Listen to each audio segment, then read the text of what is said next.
Hi welcome back to my mini vlog. Chamundi hills అయిన తర్వాత అయితే మేము కేఆర్ఎస్ డ్యామ్కి అయితే వచ్చేసాము. కొంచెం అర్లీగా వచ్చాము కాబట్టి చాలామంది అయితే లేరు. అండ్ ఇక్కడ వాటర్ కూడా లేదు. చాలా ఈవినింగ్ టైం అయితే చూడడానికి చాలా బాగుంటుంది. ఫిష్ అయితే చూసాము. కొన్ని క్లిప్స్ అట్లే తీసుకున్నా. నార్మల్ టైంలో అయితే అక్కడ వాటర్ మొత్తం ఉంటుంది. అప్పుడు చూడడానికి చాలా బాగుంటుంది. నైట్ టైం వస్తే ఇంకా బాగుంటుంది. మేము అర్లీగా వచ్చాము కాబట్టి ఇట్లా కనిపిస్తుంది. ఇక్కడ బోటింగ్ కూడా ఉంటుంది. ఇక్కడ నైట్ ఇక్కడ లైటింగ్స్ అంతా ఉంటాయి కదా, అప్పుడైతే బాగా కనిపిస్తుంది.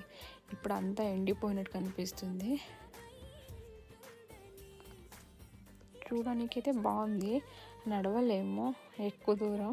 ఇంకా ఈ వీడియో ఎంత. Bye bye.